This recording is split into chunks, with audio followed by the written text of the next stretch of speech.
महाराष्ट्राचं आराध्य दैवत म्हणजे छत्रपती शिवराय यांच्या प्रतिमेचं पूजन हारार्पण करून या ठिकाणी आपण कार्यक्रमाकडे वळूयात। सर्वप्रथम मान्यवरांना आदरणीय हरिभक्त परायण देवराम बापू कोठारे या ठिकाणी यांना मी विनंती करतो की प्रतिमा पूजन या ठिकाणी करून आपण या कार्यक्रमाकडे वळूयात। त्यासोबतच सर्व मान्यवरांनी पूजनासाठी हारार्पणासाठी या ठिकाणी समोर यायचं आहे।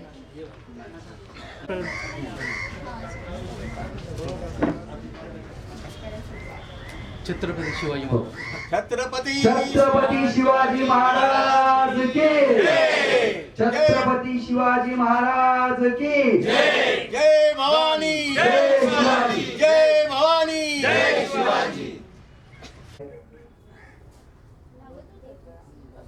सर्वच महापुरुषांच्या प्रतिमांना या ठिकाणी आपण वंदन करून कार्यक्रमाच्या पुढच्या टप्प्याकडे वळूयात। तरीही आजच्या या कार्यक्रमाचं सर्वप्रथम प्रास्ताविक करण्यासाठी मी पूजाताई होनाराव यांना या ठिकाणी मंचावरती आमंत्रित करतो। आपण दिव्यांग दिन 3 डिसेंबर रोजी झाला तिथे त्याचे औचित्य साधून आज आपण येथे एकत्र जमलेलो आहे। स्वयंभू दिव्यांग बहुउद्देशीय सामाजिक संस्था यांनी आतापर्यंत 24 एप्रिल 2025 रोजी सिंहगड येथे जे एक्झिबिशन झाले त्यामध्ये आपण लिंबू सरबत हे कार्यक्रम घेतला। त्यामध्ये आपण सहभाग घेतला 5 एप्रिल 2025 रोजी 5 एप्रिल 2025 रोजी एका दिव्यांग व्यक्ती मुलाला आपण व्हीलचेअर देऊन त्याला सहभाग केला।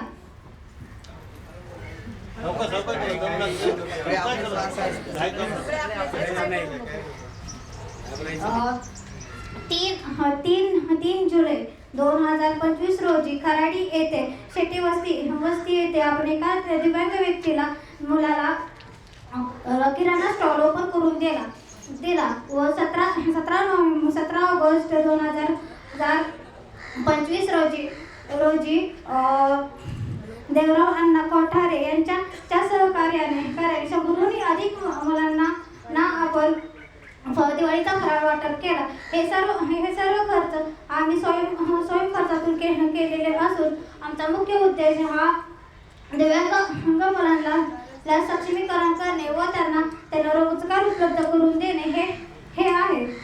थँक्यू। या ठिकाणी एवढा सुंदर कार्यक्रम संपन्न होत असताना आपण सर्वात आधी आपले आज जेवढे प्रमुख पाहुणे आहेत अस्तित्व सोशल फाउंडेशनचे पदाधिकारी असतील त्याचबरोबर सर्व सहकार्याचे या ठिकाणी आपण स्वागत या ठिकाणी सत्कार करून पुढच्या टप्प्याकडे वळणार आहोत। तरी सर्वप्रथम हरिभक्त परायण आदरणीय देवराम अण्णा कोठारे यांचा सन्मान सत्कार या ठिकाणी आदरणीय बाळूभाऊ कांबळे यांच्या हस्ते या ठिकाणी होत आहे। या ठिकाणी सत्कार होतोय, जोरदार टाळ्या वाजवायला पाहिजे। त्याचबरोबर काकरे यांचाही या ठिकाणी कारके या ठिकाणी त्यांचाही सन्मान होत आहे। यांचा सन्मान करण्यासाठी मी पूजाताई होनाराव यांना विनंती करतो की त्यांनी लगेच समोर यायचं आहे। क्या बात आहे, जोरदार टाळ्या वाजवायला पाहिजे।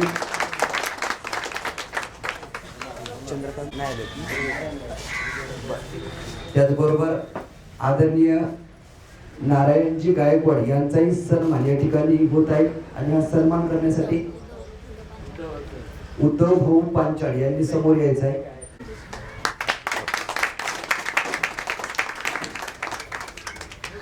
मार्गदर्शन या कार्यक्रमाला लाभत आहे अशा अस्तित्व सोशल फाउंडेशनच्या वन विजयच्या या ठिकाणी सदस्य ॲडव्होकेट सविताताई भालेराव यांचा या ठिकाणी सन्मान होतो आहे आणि हा सन्मान उद्धव भाऊ पांचाळ यांनी करावा अशी मी त्यांना विनंती करतो।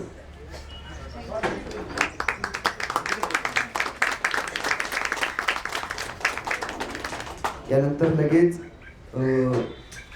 टीम सदस्य समुपदेशक श्री सागर यस निकालजी यांचाही सन्मान या ठिकाणी होत आहे। तेजस्विनीताई कांबळे यांनी हा सन्मान करावा अशी मी त्यांना विनंती करतो।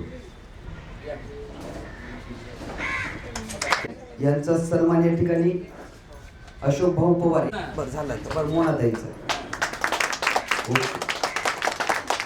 आणि खऱ्या अर्थाने ज्यांचा आज या ठिकाणी आपल्याला विशेष सहकार्य आजच्या या कार्यक्रमाला लाभलेले असे आपले सर्व अमृतेश्वर ज्येष्ठ नागरिक संघाचे पदाधिकारी अध्यक्ष प्रदीप आदरणीय प्रदीप पाटील आहेत का? नाही, या ठिकाणी उपस्थित नाहीत.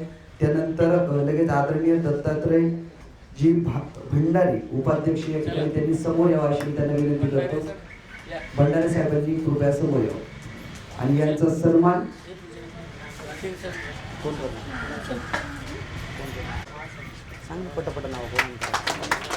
जोरदार टाळ्या वाजवायला पाहिजे. यानंतर काही सन्मान होतोय, त्यांनी हा सन्मान स्वीकारण्यासाठी कृपया समोर यायचा आहे आणि हा सन्मान पूजाताई होनराव यांच्या हस्ते या ठिकाणी होत आहे.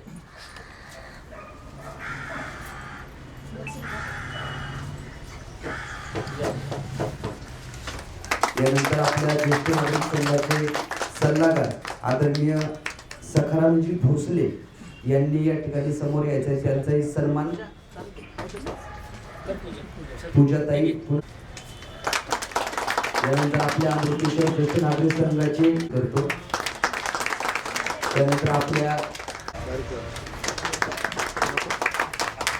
आणि यानंतर आपल्या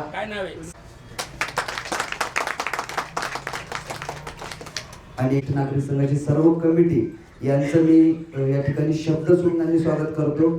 आणि एवढ्या सुंदर सोहळ्यामध्ये आपण जे सर्वजण या ठिकाणी शोभा वाढवण्यासाठी सर्व उपस्थित दिव्यांग बांधव भगिनी आला आहात, सर्वांचे एकदा मनापासून आपल्या दोन्ही संस्थातील स्वयंभू दिव्यांग बहुउद्देशीय संस्था सर्व यांच्या वतीने सहर्ष स्वागत, सुस्वागतम सुस्वागतम, आता स्वागत. आणि आता आपण लगेच पुढच्या टप्प्याकडे बोलूयात. तर सर्वप्रथम एवढ्या सुंदर या सोहळ्याला मार्गदर्शन करण्यासाठी मी आदरणीय हरिभक्त परायण देवराम असं करूया नारायणजी गायकवाड या ठिकाणी आपल्याला मार्गदर्शन करतील. एकदा त्यांच्यासाठी जोरदार जोरदार टाळ्या वाजायला पाहिजे. तर माई माता जिजाई अण्णाभाऊ साठे या थोर युवतीच्या विचारांना अभिवादन करून या कार्यक्रमाचे सर्व श्री गुरुवर्य कोठारे साहेब, त्यांच्याबरोबर समाजसेवक म्हणून कारके साहेब आणि अमृतेश्वर ज्येष्ठ नागरिक संघटनेचे सर्व तरुण पदाधिकारी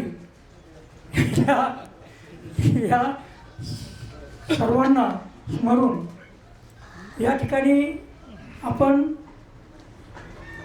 काही दिवसापूर्वी म्हणजे दिवाळीच्या दरम्यान या ठिकाणी कोठारे सरांच्या माध्यमातून दिवाळीच्या फराळाचा एक कार्यक्रम घेतला होता.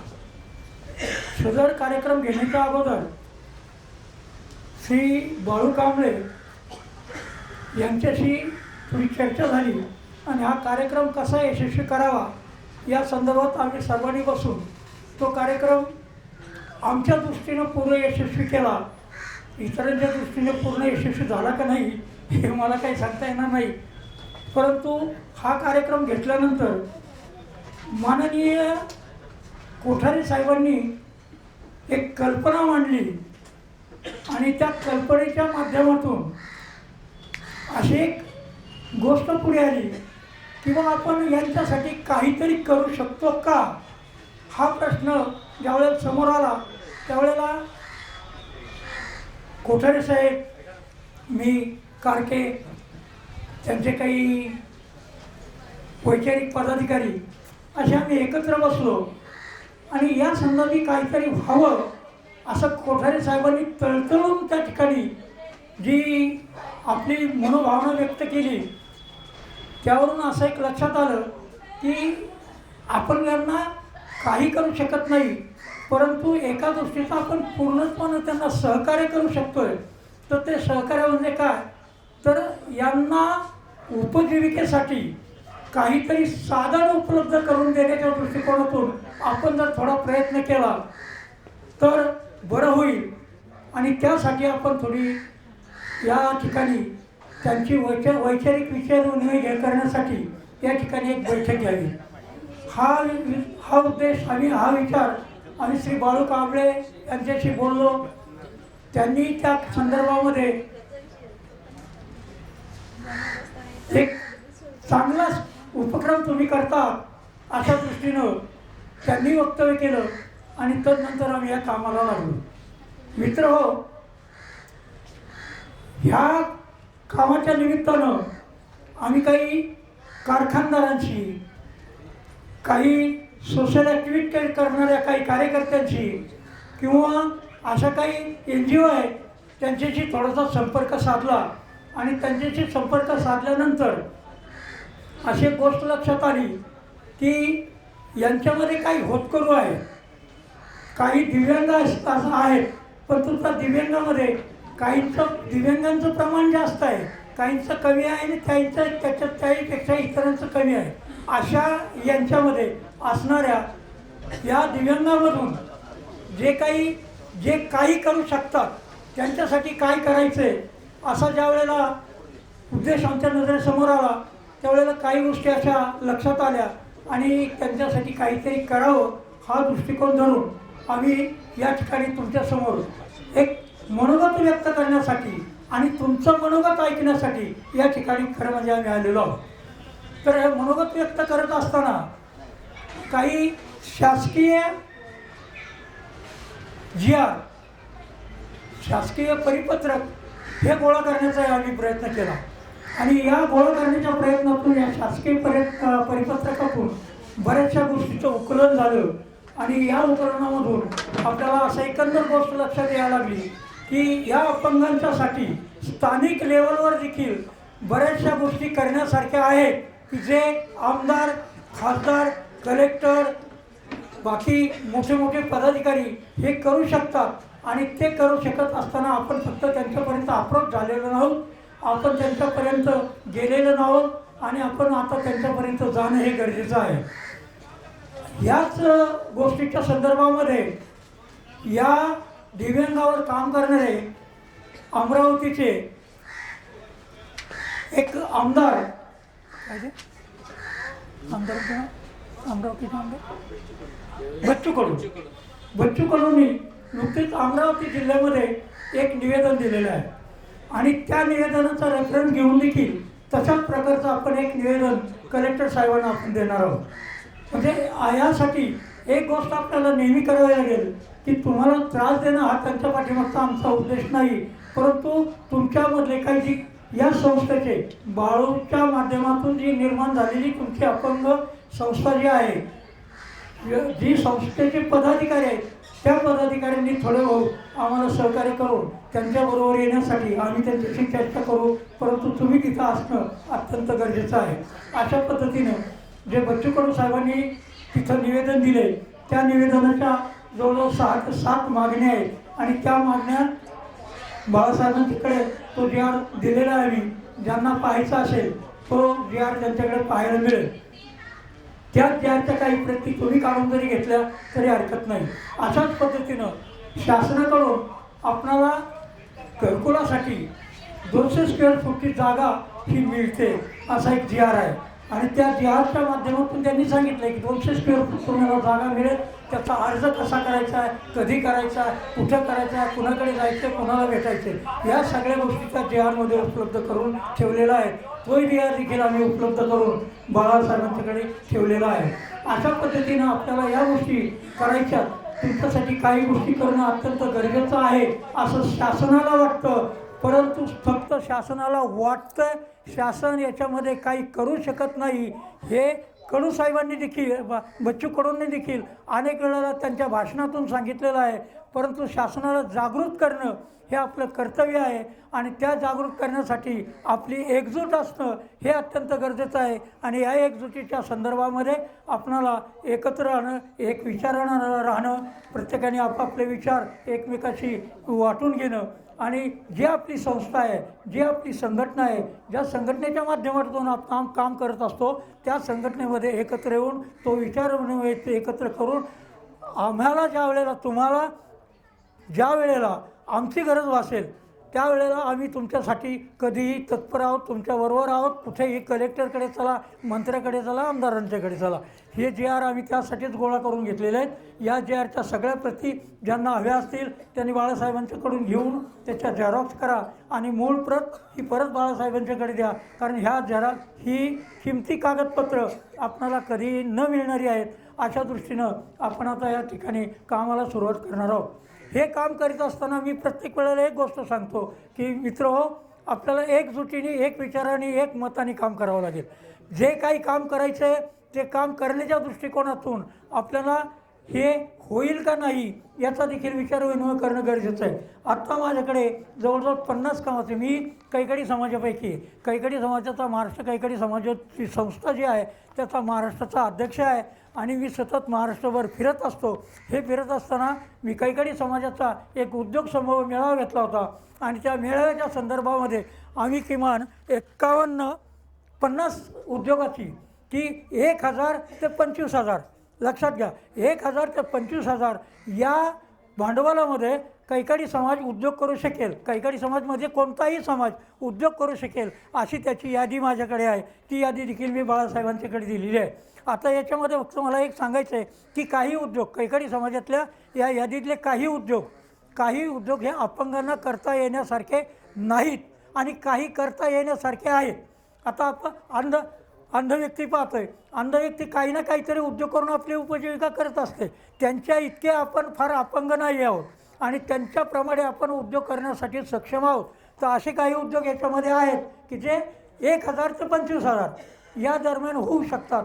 आणि मोठा उद्योग जरी असला तरी आपण आपल्या गाडीवर, आपल्या वाहनावर तो करू शकतो. अशा पद्धतीचे काही उद्योग मी तुमच्यासमोर ठेवलेले आहेत. शासकीय जे आर देखील तुमच्यासमोर या ठिकाणी मी उपलब्ध करून ठेवलेले आहेत. आणि अशा या दृष्टिकोनातून आपणाला या ठिकाणी काही उद्योग करायचे. हे उद्योग करत असताना प्रत्येकाला उद्योग मिळेल असं नाही, प्रत्येकाला नोकरी मिळेल असं नाही. आता इथं एक मुलगा वकिलाकडे काम करत होता. कोण? तो मुलगा आहे. तो मुलगा वकिलाकडे लिखाणाचं काम करतो आहे.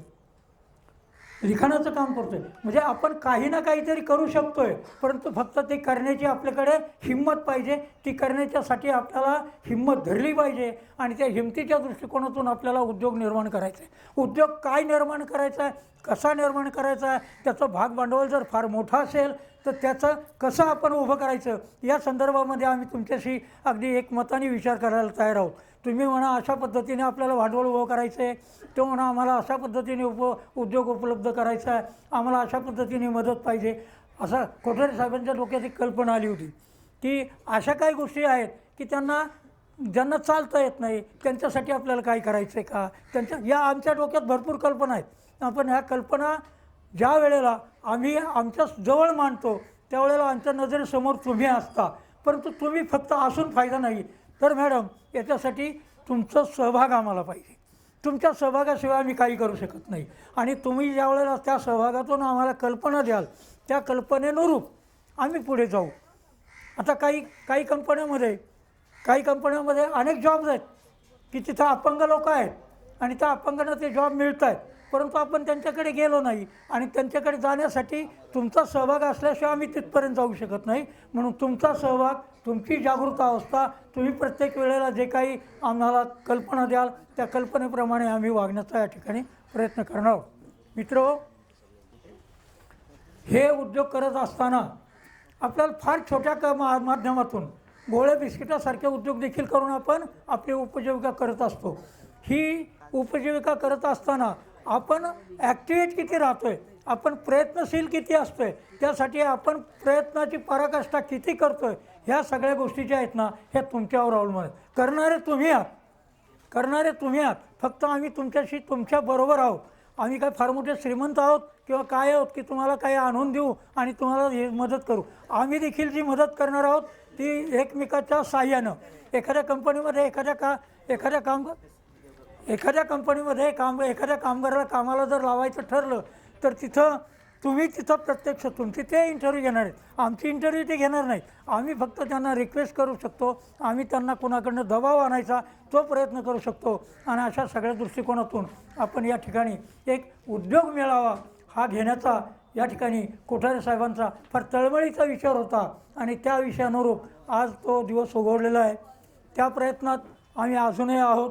अजून काही कंपन्यांना आम्ही भेटतो आहोत. वेगवेगळ्या पद्धतीने वेगवेगळ्या ठिकाणी आम्ही या संदर्भात बोलतो आहोत. वेगवेगळ्या NGOशी जातो आहोत. वेगवेगळ्या कार्यकर्त्यांना भेटतो आहोत. आणि या सगळ्या गोष्टी करत असताना आम्ही थांबलेलो नाही. फक्त तुम्ही तुमची जेवढी काही भूमिका आहे, तुम्ही जेवढी काही पळाल, जेवढे काय आम्हाला खरं म्हणजे तुम्ही आम्हाला झोपू द्यायला नाही पाहिजे. तुम्ही आम्हाला सारखं पळवलं पाहिजे. गायकवाड साहेब, कोठारे साहेब काय झालं, या ठिकाणी गेलात का, त्या ठिकाणी गेलात का, हे सतत तुम्ही जर आम्हाला हे केलं पाहिजे तर आम्ही त्या दृष्टिकोनातून सतत पळत राहू. आम्ही आमच्या दृष्टीने पळण्याचा प्रयत्न करतच आहोत. आणि अशा दृष्टीनं आपण हा उद्योग मेळावा या ठिकाणी कसा करायचा, कोणत्या पद्धतीने करायचा. आणि या ठिकाणी दुसरी गोष्ट मला अशी मांडायची, आलेले या ठिकाणी जे काय आहेत ते तुम्हाला कल्पना देतील काय करायचं आहे, काय करायचं नाही. परंतु तुमच्याकडे काही जर कल्पना असतील तर त्या कल्पना देखील या ठिकाणी मांडाव्यात, की जेणेकरून त्याच्यावर विचारविनिमय होईल आणि बसलेली लोक त्याच्यावर काय करता येईल तो दृष्टिकोन धरून का होईना, पण या ठिकाणी आपण तुमच्या उद्योगाच्या संदर्भामध्ये या ठिकाणी आम्हाला प्रयत्न करणार आहोत. मागच्या वेळेला या ठिकाणी एक घोषणा केली होती की अपंगांना स्वस्तात घरं देण्याच्या दृष्टिकोनातून. तर स्वस्तात जागा देखील आम्ही पाहत आहोत. अनेक ठिकाणी आम्हाला 1,50,000, 70,000, 1,00,000च्या पुढे अशी जागेच्या थोड्या काही किमती थोड्या मिळालेल्या आहेत. त्या दृष्टिकोनातून आपण त्याच्यासाठी एक मिटिंग घेणार आहोत. आणि ज्यांना घराच्या संदर्भामध्ये म्हणजे जागेच्या संदर्भामध्ये जर काही तसं हे करायचं असेल तर ती सभासद नोंदणी देखील बाळूकडे आम्ही फॉर्म दिलेले आहोत. त्याचबरोबर एक महत्त्वाची गोष्ट सांगणं म्हणजे अनेकांची लग्नं होतात, परंतु अपंगाचं लग्न होताना अनेक गोष्टी अडचणीत येतात. आणि त्या अडचणीत येऊ नये म्हणून आम्ही अपंगासाठी वधूवर सूचक एक स्थापन केलेलं आहे. आणि त्याची सर्वस्वी जबाबदारी बाळूकडे, त्याचे फॉर्म वगैरे काय नियम वगैरे अटी वगैरे ज्या आहेत त्या सगळ्या बाळूकडे ठेवलेल्या आहेत. ज्यांना याही संदर्भामध्ये जर काही माहिती वगैरे घ्यायची असेल तर माझे फोन नंबर त्यांच्याकडे आहेत, कोठारे साहेबांचे आहेत. बाळू स्वतः तर तुमच्या परिचित आहे. आणि ज्या काही गोष्टी म्हणजे सर्वात महत्त्वाची गोष्ट असे की ज्या गोष्टीला तुमची अडचण येईल, ज्या गोष्टीमध्ये तुम्हाला अडचण वासेल, जिथे तुम्हाला अडचण निर्माण होईल त्या ठिकाणी तुम्ही आम्हाला बोलवा. आम्ही त्या ठिकाणी ती अडचण सोडवण्याचा प्रयत्न करू. तुमची सर्वस्वी सुटेल असं मी काही आश्वासन देत नाही, पण तो सोडवण्याचा शासकीय माध्यमातून म्हणा किंवा पुढाऱ्यांच्या माध्यमातून म्हणा किंवा बाकीच्या कोणाच्या थोड्याशा इकडनं तिकडनं स्थानिक कार्यकर्त्यांच्या माध्यमातून का होईना त्या अडचणी सोडवण्याचा आम्ही आटोकाट प्रयत्न करू. आणि या दृष्टीनं आपल्याला हा औद्योगिक मेळावा या ठिकाणी मी फक्त उद्योगावर बोललेलो आहे. आणि या उद्योगाच्या संदर्भामध्ये आमचे प्रयत्न चालू आहेत. तुम्ही देखील आम्हाला उद्योग सुचवा. या ठिकाणी 50 उद्योगाची यादीसुद्धा आहे. या 50 उद्योगाच्या यादीमध्ये जो काही कोणी करणारा असेल त्यांनी यांच्याकडे नावे द्यावेत. त्या उद्योगाचा आपण या ठिकाणी तुम्हाला उद्योग मिळवून देण्याचा प्रयत्न करू. आपल्याला काही हातगाड्या आहेत, काही स्टॉल आहेत. अशाही पद्धतीने कुठं स्टॉल आपल्याला लावता येणं सोपं आहे. बाळूला किंवा एखाद्या कार्यकर्त्याला वाटलं की या ठिकाणी मला इथं स्टॉल लावायचा आहे आणि मला तो स्टॉल चालेल अशी माझी खात्री झालेली आहे, तर त्यांनी बाळूकडे किंवा आम्हाला फोन करून सांगा आणि तो स्टॉल तिथं त्याला उपलब्ध करून देण्याचा. स्टॉल अनेक प्रकारचे आहेत. तुम्हाला कोणता स्टॉल लावायचा, कोणत्या पद्धतीचा उद्योग करायचा, ज्या उद्योगाला तुमची बुद्धी चालेल त्या पद्धतीने तुम्ही तो स्टॉल तिथं उभा करायचा. आणि त्याला ज्या वेळेला तुम्ही अपेक्षित ठरताय पूर्णत्वानं तुमच्याकडनं ते होत नाही आणि ते यशस्वी करण्याच्या दृष्टिकोनातून आम्ही आटोकाट तुमच्यासह तुमच्याबरोबर तुम्हाला घेऊन तो प्रयत्न करणार आहोत. तरी या संदर्भामध्ये आपण हा औद्योगिक मेळावा या ठिकाणी घेतलेला आहे. या ठिकाणी प्रथमतः मला या ज्येष्ठ नागरिक संघटनेचा एक आवर्जून उल्लेख करावा वाटतो की ज्या वेळेला असा एक आम्ही कार्यक्रम घेण्याचा एक मनोदय आखतो आणि त्यावेळेला फक्त इथल्या पदाधिकाऱ्यांना अध्यक्षासह थोडी कल्पना जरी दिली तर ते सांगतात साहेब या तुमच्यासाठी हे सगळं या ठिकाणी उपलब्ध आहे. आणि म्हणून प्रथम या कार्यक्रमाच्या निमित्तानं या ज्येष्ठ नागरिक संघटनेच्या पदाधिकाऱ्यांचे मी आभार मानतो. कारण ज्या वेळेला आम्ही या ठिकाणी येतो त्या वेळेला या जागेची उपलब्धता आम्हाला मिळते. तरी त्यांनीही या ठिकाणी या जो काही सहभाग घेतला तो सहभाग देखील फार मोठा आहे. ज्येष्ठ नागरिकांना दुसरी एक विनंती अशी आहे की आपण या ज्येष्ठ नागरिक संघटनेच्या माध्यमातून जर एखादा काही उपक्रम राबवण्याचा, आता माझ्यापेक्षा तुमच्यामध्ये चांगले चांगले मोठे पदाधिकारी आहेत, सुशिक्षित आहेत, अगदी मोठे पदावर काम करणारे लोक आहेत, परंतु यदा कदाचित आपणाला जर काही याच्यामध्ये थोडीशी भरीव काम करण्याची काही जर असली तर आपण त्या ठिकाणी एक सामाजिक मीटिंग घेऊ आणि त्या मिटिंगेतून आपल्याला पुढे काय करता येईल का असा जरी एखादा विचार जरी आला तरी त्यासाठी आम्ही तुमचे बांधील आहोत. एवढं बोलून या ठिकाणी थांबवतो. जय हिंद, जय महाराष्ट्र. या ठिकाणी केलं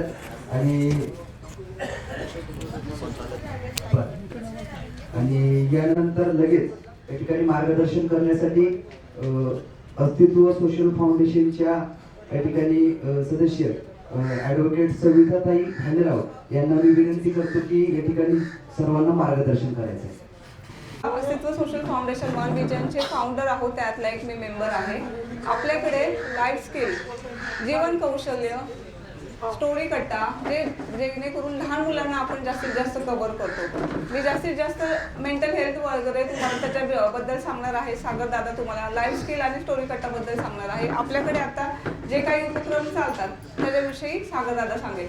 मेंटल हेल्थ, आपण जास्तीत जास्त मेंटल हेल्थशी बोलत नाही. आपले जे आरोग्या रिलेटेड जे आहेत रोग छोटे छोटे त्याच्यावर आपण लक्ष देतो, पण आपले मनाचे रोग कळत आहे सगळ्यांना.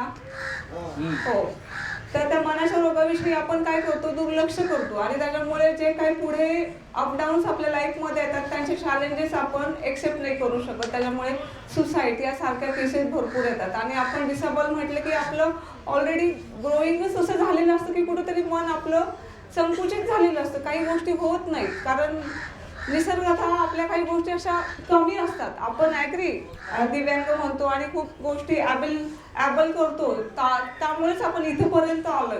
जर आपण त्या गोष्टी कमी आपली सोडून जर इथं आलो नसतो तर ते पॉसिबल झालं नसतं. ॲग्री, पण तरी सुद्धा त्या सगळ्या गोष्टींना गृहीत न धरता पुढे कसं जाता येईल तर मानसिक आरोग्यामध्ये आपण काय करतो, सेशन्स घेतो तर एव्हरी संडेला कोथरूड इकडे. तर त्याच्यामध्ये काय काय कव्हर केलं जातं. एखाद्या डेली दैनंदिन जीवनामध्ये माझ्यासोबत अशी काहीतरी गोष्ट होते की मी नाही सांगू शकत, कोणालाच नाही सांगू शकत, तर मी ती गोष्ट प्रत्येक जण ऐकून घेणारा नसतो आणि त्याच्यावर तुम्हाला सोल्युशन पण भेटत नाही. ओके, तर मग ही गोष्ट एक अशी पर्टिक्युलर व्यक्ती भेटली पाहिजे जेणेकरून मी तिथे ओपन झाले पाहिजे. काही गोष्टी होतात, खूप गोष्टी होतात, काही लोकांचे ब्रेकअप होतात. ओके, ह्या सगळ्या सांगणाऱ्या गोष्टी नसतात प्रत्येकाला, कारण समोरचा कसा घेतो हे माहीत नाही. मी एक ॲडव्होकेट असले तरी डिवोर्स आपल्याकडे भरपूर होतात, पाहिलं ना तुम्ही. हां, तर मग या सगळ्या गोष्टी आपण आटोक्यात कशा असल्या, प्रिकॉशन कसे घेतले पाहिजे काही गोष्टींचे. एक पर्टिक्युलर व्यक्ती आपल्याला असला पाहिजे. त्याच्यासाठी आपण इथे मेंटल हेल्थ, मानसिक आरोग्य ह्या सब्जेक्टवर सेशन्स घेतो. तर बस इतकंच मी सांगणार आहे. आणि ज्यांना काही असे खरंच वाटत आहेत की आम्ही या मॅडमला बोललं पाहिजे किंवा आमच्या युनिटला सगळ्या ग्रुपला जर भेटलं पाहिजे तर तुम्ही 100% आम्हाला कॉल करू शकता आणि आमच्याशी संवाद साधू शकता. Okay, thank you.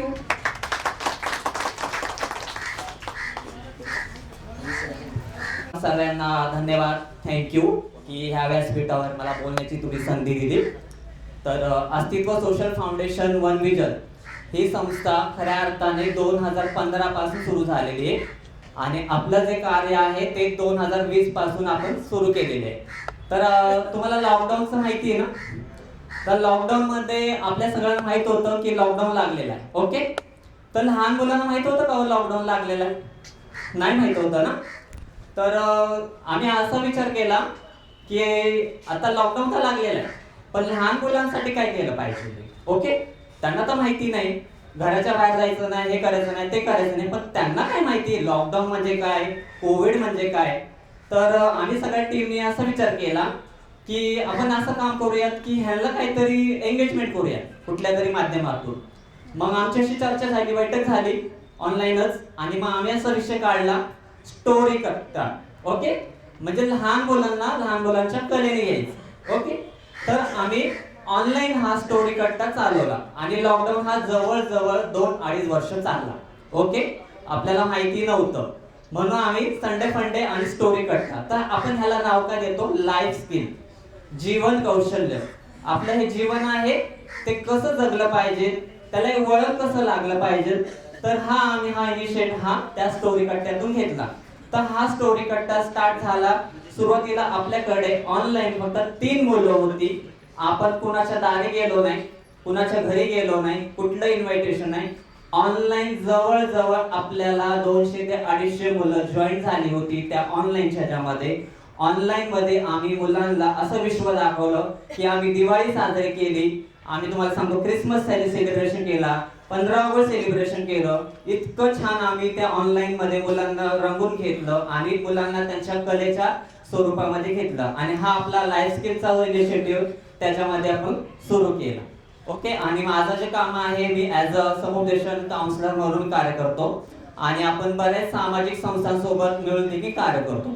म्हणजे आपण असे आहोत की प्रत्येक जण समाजाचे देणे आहोत. ओके. एकमेकाला आपल्याला सहाय्य करायचंय, एकमेकाची मदत करायची आणि एकमेकाच्या गरजा ओळखायच्या आहे. तू करतो मी करतो नाही, तर तुम्ही आपण एकत्र आहोत हे मिळून आपल्याला सहकार्य सगळ्यांना करायचं आहे. ओके. Thank you so much. मला इथं तुम्ही बोलण्याची संधी दिली. आता इथून मी मोना मोरेकडे हँडओव्हर करतो. थँक्यू. पी मोरे मॅडम या ठिकाणी आपल्याला मार्गदर्शन करतील. नमस्कार आणि थँक्यू सो मच की संडेचा आज दिवस असताना सगळेजण इथे आलेले आहेत. आणि काही सुरू करण्याच्या आधी मला स्वयंभू दिव्यांग बहुउद्देशीय सामाजिक संस्था ह्यांना थँक्यू म्हणायचं आहे. त्याचबरोबर अमृतेश्वर ज्येष्ठ नागरिक संघ ह्यांनी जे सहकार्य केलेलं आहे त्यासाठी थँक्यू. त्याचबरोबर इथे तुम्ही सगळे उपस्थित झालेला आहात, कारण तुम्ही नसता तर नक्कीच हा कार्यक्रम पॉसिबल नसता. त्यामुळे तुम्हा सगळ्यांना थँक्यू. परत दादा आणि ताई इथे बसलेले आहेत आणि त्यांनी त्यांच्या घरी ॲक्च्युली आम्ही गेलो होतो. खूप वेगळी आमची भेट झालेली आहे. काही म्हणजे अस्तित्वाचं काम पूर्णपणे वेगळं आणि दादांचं काम पूर्णपणे वेगळं. पण सविता ताईंच्या माध्यमातून त्या म्हणल्या की आपण जाऊन बघूयात, दादांचं काम खूप सुंदर चालतं. आणि आम्ही अचानक त्यांच्या घरी धडक घातली की काय नेमकं तुम्ही छान काम करताय, आम्हाला पण पाहायचं आहे. आणि त्यानंतर मग त्यांनी आम्हाला तिथे छान आम्ही गप्पा मारल्या, ते किती छान काम करतायत. आणि त्यांनी सांगितलं की कितीतरी त्यांचे टीम मेंबर असे आहेत, कितीतरी ओळखीचे असे बांधव आहेत, पुन्हा ताया आहेत की जे सुंदर काम करतायत. मग म्हटलं नक्कीच आम्हाला पण ह्याच्यामध्ये काहीतरी पार्टिसिपेट करायला आवडेल. आणि मग हा प्रवास कुठेतरी एकत्र म्हणतो ना आपण, योग असावा लागतो. आणि मग आम्ही इकडे आलो, तुमच्या सर्वांची भेट झाली. तर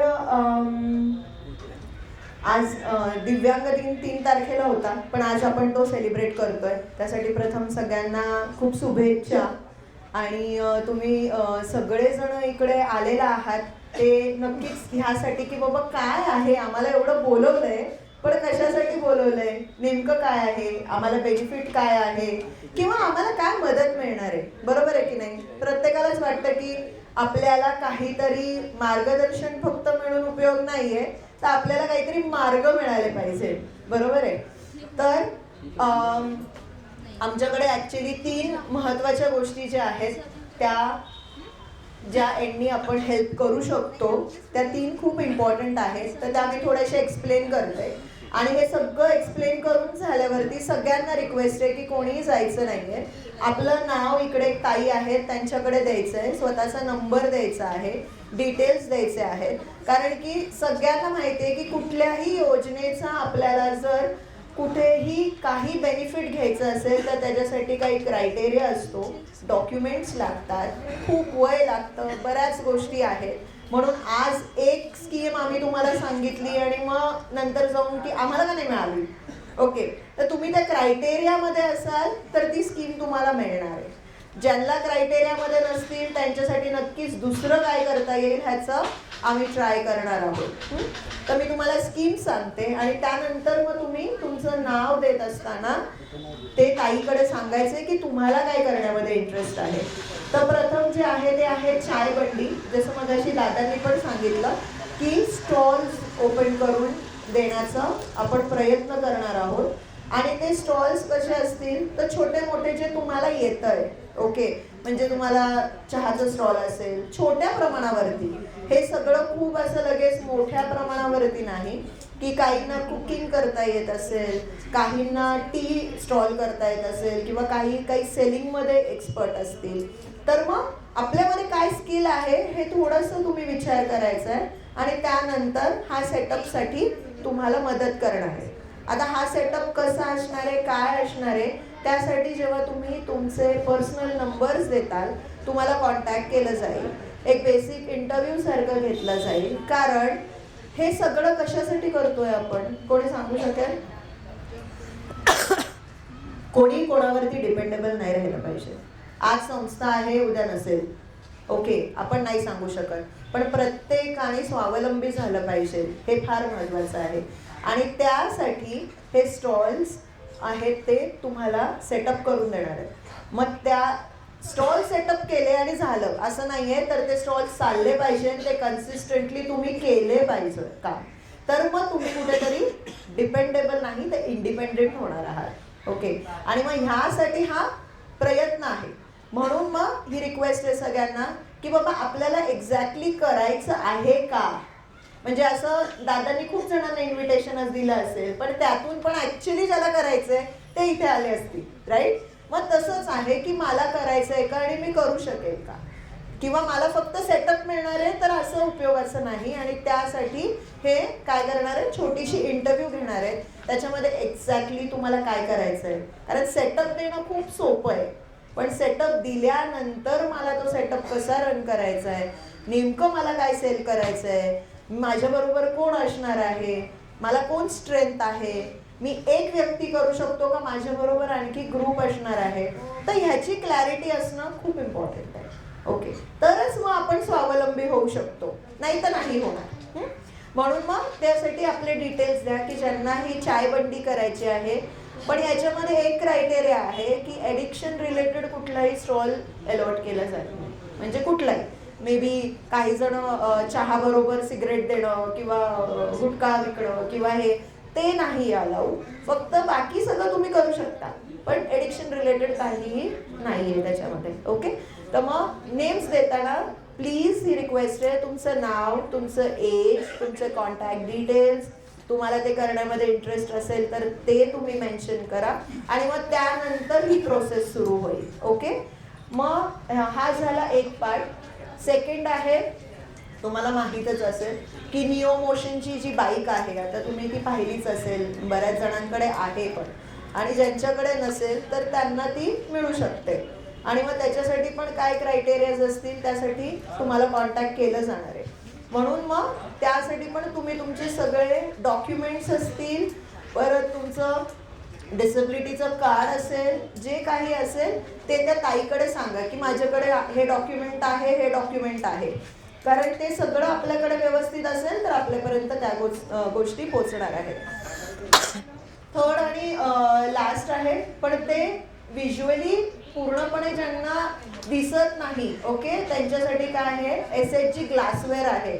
ओके, पण मला नाही वाटत की इकडे आता कोणी तसं आहे, पण इनकेस ग्रुपमध्ये असेल कोणी तर त्यांचं नाव सुद्धा तुम्ही बिहाफ दिलं तरी चालणार आहे की तुमच्या ओळखीतून असेल की ज्यांना आहे तो प्रॉब्लेम, तर त्यांच्यासाठी ते ग्लासवेअर्स देणार आहे. हे सगळे उपक्रम एकाच गोष्टीसाठी आहे की प्रत्येकाने इंडिपेंडेंट झालं पाहिजे. ओके, ना गव्हर्नमेंटवर रिलाय झालं पाहिजे, ना संस्थांवर, ना कोणावर. आपण फक्त एक माध्यम आहोत. संस्था या फक्त कशासाठी आहेत, एक माध्यम आहेत की तुमच्यापर्यंत ते पोचवायला. पण खरं तर प्रत्येकाने इंडिपेंडेंट झालं पाहिजे. आणि त्यासाठीच मगाशी जसं सागरदादा म्हणाला की किंवा सविताताई बोलल्या की लाईफ स्किल, आम्ही का फोकस करतो लाईफ स्किल, कारण शाळेत नाही शिकवलं जात. मी तर म्हणत कुठल्याच इन्स्टिट्यूटमध्ये नाही शिकवलं जात, राईट. लोकांना डिसिजन मेकिंग शिकवलं जातं का, छोटासा डिसिजन द्या घ्यायला, ते खूप फंबल होतात की मी कुठला डिसिजन घेऊ. पण लाईफ स्किलमध्ये हे खूप इम्पॉर्टंट आहे की डिसिजन मेकिंग. मेंटल हेल्थ कोणी बोलत नाही, फिजिकल हेल्थबद्दल खूप बोललं जातं, पण फिजिकल हेल्थ फेस करण्याआधी माणसाला मेंटल हेल्थ ही इतकी महत्त्वाची आहे की जर एखाद्यामध्ये मोटिवेशन असेल तर तो 10 गोष्टी करेल, पण एखादा व्यक्ती मोटिवेटेड नसेल किंवा त्याला क्लॅरिटी नसेल तर तो व्यक्ती पुढे नाही जाऊ शकत, मग तो कोणीही असू दे. म्हणून ह्या सगळ्या गोष्टी ज्या आहेत ह्या इंटरलिंक्ड आहेत. आणि शुअरली आम्ही तुम्हाला ह्या सगळ्यामध्ये मदत करू असं नाही, तुम्ही स्वतः सगळे खूप सक्षम आहात, आम्ही मदत करणारे कोणीच नाही आहे, आम्ही फक्त तुम्हाला तिथपर्यंत जी योजना आहे ती इथपर्यंत आणण्याचा प्रयत्न करू. Okay, thank you. धन्यवाद मॅडम, एवढं छान मार्गदर्शन. आपल्याताई जगताप असतील, पूजाताई होणाराव, तेजस्विनी कांबळे, या सर्व स्त्रियांकडे बघून मला असं वाटते की आपल्या भारतीय इतिहासामध्ये 2 सावित्री होऊन गेल्या. पहिली सावित्री म्हणजे सत्यवानाची सावित्री, जिने यमाकडून आपल्या नवऱ्याचा प्राण खेचून आणला, आणि दुसरी सावित्री म्हणजे ज्योतिबांची सावित्री, जिने स्त्री शिक्षणाचा पाया रचला. पण आजच्या जर नवयुगाची सावित्री म्हणून जर आम्ही कोणाकडे बघत असेल तर ते आम्ही तुमच्याकडे म्हणून बघतोय त्याला. कारण की तुमच्या अस्तित्व सोशल फाउंडेशनच्या माध्यमातून असेल, स्वयंभू दिव्यांग बहुउद्देशीय संस्थेच्या माध्यमातून असेल, एवढं छान तुम्ही काम करता, समाजापर्यंत छान छान गोष्टी पोहोचवता. कसं आपल्याजवळ असलेला पैसा, वेळ आणि ज्ञान त्यांच्या कामी लावून, मार्गी लावून त्यांना मदत कराल यासाठी तुम्ही नेहमी धावपळ करत असता. त्याच्यामुळं या सर्वांसाठी एकदा जोरदार टाळ्या वाजायला पाहिजेत. आणि यानंतर आपण लगेच जगद्गुरु संत ज्ञानेश्वर माऊली, जगद्गुरु संत तुकाराम महाराज यांच्या विचारांचा, सेवेचा वारसा समोर घेऊन चालत असलेले वारकरी संप्रदायातील खरे रत्न, माजी प्रशासन अधिकारी, हरिभक्त परायण आदरणीय देवराम अण्णा कोठारे या ठिकाणी आपल्याला मार्गदर्शन करत आहेत. एकदा जोरदार टाळ्या त्यांच्यासाठी वाजवा. सद्गुरु तुकया ज्ञानदीपा, नमो सद्गुरु सच्चिदानंद रूपा, नमो सद्गुरु भास्करा पूर्ण कीर्ती, नमो सद्गुरु भास्करा पूर्ण कीर्ती. तर आज स्वयंभू दिव्यांग सामाजिक संस्था यांच्या वतीनं हा जो काही मेळावा इथं आयोजित केला आहे, या मेळाव्यामध्ये जी उपस्थिती आहे ते उपस्थितीचं स्वागत आपण या महाराष्ट्राचं आराध्य दैवत छत्रपती शिवाजी महाराज यांच्या पूजनानं केलं. हे आपले जे काही नेते आहेत, जे काही सामाजिक महापुरुष आहेत, हे आपण एकंदरीत बघतो ते फक्त त्या दिवशी पूजनापुरतेच आपण त्यांचा विचार करतो, पण त्याच्या पलीकडे त्यांच्या विचाराचा आचार आपण कधी करणार हा खरा प्रश्न आहे. आणि म्हणून संतांनी जे काही आयुष्यभर काम केलं, किंवा आता महात्मा फुले सावित्रीमाई जर नसत्या तर या सावित्री आम्हाला इथे दिसल्या नसत्या, त्या कुठेतरी स्वयंपाक करत बसल्या असत्या. ही परिस्थिती आहे. परंतु आम्ही फक्त सावित्रीमाईंची पुण्यतिथी, जयंती, ते पण एखाद्या घरात किंवा एखाद्या सार्वजनिक ठिकाणी करायचे, आणि दुसऱ्या दिवशी त्याचं नामोनिशाण आमच्याकडे राहत नाही. आम्ही पळतो ते फक्त पैसा कमवायला, आणि तो कुठे घेऊन जाणार आहोत. जगद्गुरु तुकोबाराय म्हणतात, धन मिळवणी कोटी आणि सवे नये रे लंगोटी, नेले का कुणी. मग कशासाठी ही सगळी धावपळ. तर हे सगळ्यात समाजामध्ये आपण जे काही शर्यतीत उतरतो जीवनाच्या, त्या जीवनाच्या शर्यतीत उतरल्यानंतरची ही धावपळ असते.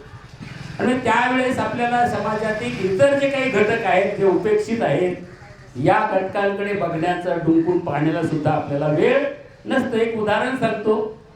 आमचे एक एक्झिक्युटिव्ह कार्यकारी अभियंता होते, त्यांची बहीण दिल्लीला होती, मग ती आजारी पडली आणि डोंबिवलीला राहत होते, म्हणून डोंबिवलीला ते आले. आणि त्यांचं त्या दिवशी एक भाभा संशोधन केंद्रामध्ये अर्जंट मीटिंग होती. ते माझ्याकडे आले, म्हणले साहेब जरा मला मदत करा. म्हणलं काय झालं. बहीण अशी ॲडमिट आहे, पण ती फार लास्ट स्टेजला आहे, कधीही काही होऊ शकतं. आणि भाभा केंद्राची जी मीटिंग आहे त्या सभेमध्ये सभा सुरू झाल्यानंतर कुणालाही परवानगी नसते. 2-3 तास ती सभा तशीच चालू राहते. ती कधीच म्हणजे तिथे प्रवेश कुणालाच मिळत नाही. तो फक्त तो दारातला शिपाई. पण तुम्ही त्याच्यामार्फत मला मेसेज द्यायचा व्यवस्था करू शकता. काही झालं तर तुमचा नंबर दिला आहे आणि त्याप्रमाणे तुम्ही मला कळवा. आणि ते घडलं आणि त्याप्रमाणे पाहिलं. आणि मग आम्ही त्या दिवशी आलोच नाही पुण्याला, तिथेच मुक्काम केला. आणि सकाळी आम्ही त्या अंत्ययात्रेला गेलो.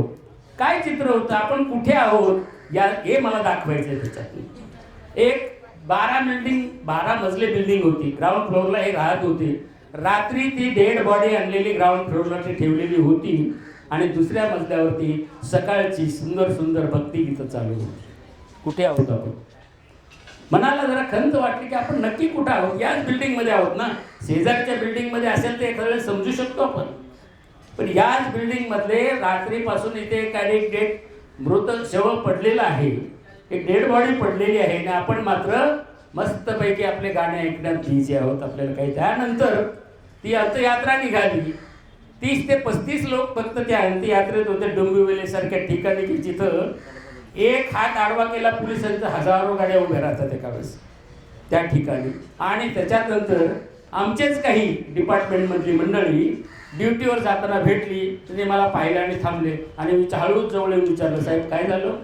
म्हटलं ते आठवले साहेबांची बहीण गेली. असं आहे का? चल निघाले रेल्वेला, कारण 9:45ची चुकली नाही पाहिजे, कारण तिथं 44 चालत नाही, 46 पण चालत नाही, 45, 47, 49 यात चालतात. ही एक मजा आहे मुंबईकरांची. तसं या समाजामध्ये आपण जेव्हा वावरत असतो त्या समाजामध्ये इतरही उपेक्षित घटक आहेत. आज बच्चू कडूंचा उल्लेख केला आमच्या सहकाऱ्यांनी. हे बच्चू कडू सुद्धा अनेक वर्ष हे काम करतात. आज इथं मेळाव्याला आल्यानंतर आज पेपरमध्ये इथेच मी एक बातमी वाचली आणि ती दिव्यांगाच्या संबंधी आहेत. कालच विधानसभेने एक ठराव पास केला आणि दिव्यांगामध्ये त्यातला एक जरी तो दिव्यांग पाहिजे अशाने इंटरकास्ट मॅरेज केला आणि ते महाराष्ट्राचा रहिवासी पाहिजे, एक अट आहे. तर त्याला 2.5 लाख रुपये देण्याचं त्यांनी मान्य केलं. त्यातली काही रक्कम, अर्धी रक्कम 5 वर्षासाठी डिपॉझिट ठेवते, त्याचं व्याजही तुम्हालाच मिळणार आहे. तर अशा प्रकारची तरतूद केली. मी अनेक गोष्टी पाहिल्या. आता इथे सुद्धा हे मीच पाठवलेलं आहे. हे काय आपलं नशीब असतं बघा. मी परवा रेल्वेने इकडेच आलो होतो हडपसरला आणि बसने आलो होतो आणि बसमध्ये एक बसलो असताना बाळूचा फोन आला. आता माझ्या शेजारी जो एक माणूस होता त्याचं नाव आहे गफार लांडगे. हे म्हणजे थोडं वेगळंच नाव आहे. ते गफार आहे आणि लांडगे पण आहे. ते मला काही कळालं नाही. मी त्याला परत विचारलं, बाबा नक्की नाव काय आहे? नाही म्हणलं आमचं नाव असंच आहे, मी सोलापूर भागातलं आहे. आणि तो स्वतः एक दिव्यांग आहे आणि त्याने हे मला मदत केली. आणि मग आमचं जेव्हा बोलणं झालं ते त्याने ऐकलं, शेजारी बसलेला होता. आणि मग त्याने म्हणलं असं तरतूद देत, म्हटलं पाठवून द्या. आणि त्याने ते सगळे सर्क्युलर मला व्हॉट्सअपवर पाठवले. आता त्याचे कॉपी काढलेत. या तरतुदी अनेक आहेत हो, पण त्याचं इम्प्लिमेंटेशनचं काय? त्याची अंमलबजावणी कोण करणार? अनेक तरतुदी आहेत, अनेक भानगडी आहेत. इतके की आपल्याला माहीत नसलेल्या खूप गोष्टी आहेत आणि तुमच्यावर न खर्च होताही त्याच्यात बिलं पास झालेली असतात. काय सांगायचं? इतक्या तरतुदी आहेत. म्हणून आपण हे सगळं काढलेलं आहे की याच्यातनं जे काही मिळतंय, जे काही मिळवतात, हा इनिशियल स्टेज आहे पहिलीच आणि त्यातनं काही पुढे जाता येईल. तर अशा प्रकारे दिव्यांग माणसाकडे परवा मी सुप्याला गेलो होतो. तिथं बारामती तालुक्यात चौफुलीच्या पलीकडे तिथं सुपेकर नावाचे एक गृहस्थ आहेत. ते मतिमंद मुलांची शाळा चालवतात. आईबाप कुणाचे, मुलं कुणाची काहीच पता नाही. हा बिचारा सांभाळतो. त्याला कुठल्या प्रकारची देणगी किंवा सरकारची ग्रँट आजही मिळत नाही. हे दुर्दैव आहे. गेली 12 वर्ष झालं ते शाळा चालवत आहे. आजही ही परिस्थिती आहे. आणि त्या कमिशनरकडे गेले. त्याने किस्सा सांगून टाकला. त्या कमिशनरकडे गेल्यानंतर सरकारी GR मधल्या तरतुदी मंजूर करण्यासाठी ह्याची मंजुरी घ्यायला, म्हणजे काय? चिरीमिरी. त्याच्याशिवाय काम होत नाही. अतिशय अवघड काम आहे आज. आणि हल्ली तर काय या देशामध्ये सगळे परिस्थिती राजकीय सामाजिक इतकी खराब झालेली की अशी परिस्थिती आपल्याला पाहायला मिळेल याचं स्वप्न सुद्धा आम्हाला कधी पडलं नव्हतं. आज बघा, काल एक व्हिडिओ आलेला आहे. किती मजा असते. एक तलाठी आहे. त्या तलाट्याला म्हणजे ते काय म्हणे, सॉरी, पूरग्रस्त नाही, दुष्काळग्रस्त नाही, पूरग्रस्त या लोकांसाठी ज्यांच्या जमिनी या पुरामुळे वाहून गेल्या किंवा ज्यांची पिकं नासली त्यांना देण्यासाठी सरकारकडनं पैसा आला. एका तलाट्याला 2 बायका, एक आवडती एक नावडती. पूर्वी राजाकडे ऐकत होतो, पण आता हल्ली इथं पण आहे. हे आता पाहायला मिळालं. तर त्या बिचाऱ्यानं आवडतीच्या खात्यावर 50 लाख ट्रान्सफर केले, नावडतीच्या खात्यावरही 10 लाख केले. मग आता ते आवडतीमध्ये भानगड झाल्यामुळे ती नावडती पोलिसांकडे गेली आणि हे प्रकरण बाहेर आलं. हे रेकॉर्ड झालेलं आहे. त्याचा व्हिडिओ फिरतो आहे व्हॉट्सअपवर. काय परिस्थिती आपली या देशामध्ये, या राज्यामध्ये, याचा हा एक उत्कृष्ट नमुना आहे असं मला वाटतं. आणि म्हणूनच यांच्यासाठी काही करता येतंय का? गेली 2000 सालापासून मी अशा काही उपक्रम राबवले. मी ज्या डिपार्टमेंटवर होतो त्यातले आमचे सहकारी युनियनचे पदाधिकारी कार्यकर्त्यांना बरोबर घेऊन हा उपक्रम राबवला. शिवलाल जाधव इथं आलेले नाही आहेत आणि 2015 ऑगस्ट 2000 रोजी त्यांच्याच वाघोली इथं जी काही भटक्या विमुक्तांसाठी किंवा त्यावेळेस आदिवासींच्या मुलांना सांभाळ करणारी जी काही शाळा त्यांनी काढली होती, आदिवासी मग ते अपंग असतील किंवा अपंग नाही ते निराधार असतील, पोरके असतील वगैरे, अशा मुलांसाठी त्यांनी काढल्या. तर तिथे प्रयोग मी पहिल्यांदा तो केला आणि त्याच्यानंतर आज तागायत असे काही प्रयोग करायचं काम माझं आपलं चालू आहे. मी काय फार मोठा पुढारी आहे किंवा फार मोठा सामाजिक कार्यकर्ता असं नाही आहे, पण काजा कर्मधर्म आहे. कालच गेलेले डॉक्टर बाबा आढाव यांच्याबरोबर मला काम करण्याची संधी मिळाली. Comrade Datta Deshmukh, comrade A.B. Bardhan या मंडळींबरोबर काम करायची संधी मिळाली. त्याच्यातनं काही प्रेरणा, काही माझ्या मनामध्ये संकल्पना तयार झाल्या आणि त्याचा हा परिपाक आहे. आज या ठिकाणी आपल्या सर्वांच्या सहमतीनं या ठिकाणी हा जो मेळावा होता अतिशय चांगली उपस्थिती, कुणी काही कमी समजू नका. कारण काय आहे ते कुठेतरी एक म्हण आहे, तुम्ही काहीतरी देणार असेल तर मी येणार. ही धडधाकड माणसाची अवस्था आहे. मग या दिव्यांग माणसाने कुठं कुठं पळावं आणि कसं कसं पळावं. आज बसमध्ये चढायचं म्हटलं तरी सध्या चांगल्या माणसाला शक्य होत नाही आणि उतरणं हे तितकंच अवघड आहे. आणि मग यांच्याकडे तर हात आहे तर पाय नाही, देवानं ती व्यवस्था केलेली. पण एक गोष्ट निश्चित आहे, त्यानं जे तुम्हाला कमी केलं ना त्याच्या बदल्यात तुम्हाला ते एक्स्ट्रा काही दिलेलं आहे, ती बुद्धी. तुम्ही बघा, परवा त्या आळंदीच्या अंध मुलींच्या शाळेमध्ये गेलो होतो. त्या मुलींकडे आता आपल्याला ते विचारावं लागतंय किती मजल्यावर आहे, ही वर्ग कुठे भरतो, मग त्या मजल्यावर कसं जायचं. तर ती मुलं त्या आपल्या वर्गात जातात, कुणाचाही आधार न घेता. छोट्या छोट्या मुली आहेत तर त्यांच्यासाठी त्यांनी सोय केलेली आहे की त्या मजल्यावरती असे पट्टे मारलेले आहेत, कशाचे, रंगाचे, आणि त्या मुली ते तपासीत चालतात, मी सेकंड फ्लोअरला आहे का थर्ड फ्लोअरला आहे. ही बुद्धी तिकडेच आहे, आपल्याला नाही कळते. आपण शहाणे सुटते डोळस असूनही विचारतो कुठल्या मजल्यावर आहे, ते कुठे काय आहे, काय वगैरे वगैरे. पण हे सगळं तिथं आहे. म्हणून परमेश्वरानं तुमचं एक काढून घेत असताना तुमच्याकडे एक्स्ट्रा बुद्धी नावाचा जो काही प्रकार आहे तो तुमच्याकडे एक्स्ट्रा दिलेला आहे आणि त्याचा वापर आपण आपलं जीवन फुलवण्यासाठी करा. हा मुलगा आला, मला त्याचं कौतुक वाटलं की त्याने आधी हॉस्पिटलमध्ये काम केलं, ते सोडलं, एका वकिलाकडे तो लेखनिकाचं काम करतो आणि आताही त्याच्या मनात जिद्द आहे की मला ते असं कुणावर डिपेंड राहायचं नाही. तर मला एखादी टपरी मिळाली तर मी ते टपरी उत्कृष्ट चालून माझं जीवन फुलवीन, ही जी जिद्द आहे त्याच्याकडे, त्याच्यासाठी त्याला टाळ्या वाजवून त्याचं कौतुक केलं पाहिजे आणि ही जिद्द निर्माण व्हावी. आपण आपल्या पाण्यावरती उभं राहावं याच्यासाठीच खऱ्या अर्थाने ही आजची ही धडपड होती. याच्यात दुसरा काही उद्देश नव्हता. हे अस्तित्व सोशल फाउंडेशनची मंडळी या ठिकाणी आली, त्यांनी अनेक गोष्टीसाठी मदतीचा हात पुढे केलेला आहे.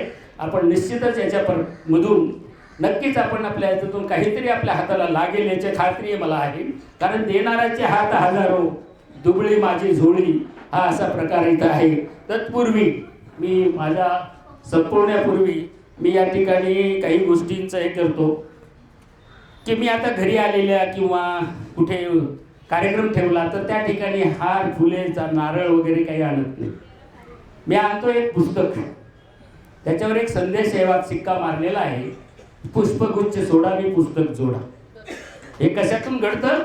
हे पुस्तकातूनच घडू शकतं आणि हे जग कोणी सांगून घडत नाही. ते आपण वाचलं पाहिजे, आपण केलं पाहिजे आणि आपण अभ्यास केल्यानंतरच आपल्या प्रश्नाचं उत्तर आपल्यालाच मिळून जातं, जगासाठी नाही. आणि तुम्ही जे कराल तो आदर्श जगापुढे निर्माण होतो. दुसरा आदर्श म्हणजे काय असतं, रेकॉर्ड म्हणजे काय असतं, दुसरं काहीच नाही. पण तुम्ही करायला शिकलं पाहिजे, तुम्ही पाऊल टाकायला शिकलं पाहिजे, मग एक दिवस धावणार नक्कीच. पण जर आम्ही खड्डा खोले म्हणून उडीच मारायचं नाही ठरवलं तर तुम्ही पलीकडे जाणारच नाही ना. तर तुम्हाला तो प्रयत्न केला पाहिजे. कारण तुकाराम महाराजांनी असा एक संदेश दिलाय ना गाथ्यामध्ये की असाध्य ते साध्य करिता सायास. सायास म्हणजे काय, धडपड, प्रयत्न. असाध्य ते साध्य करिता सायास कारण अभ्यास तुका म्हणे.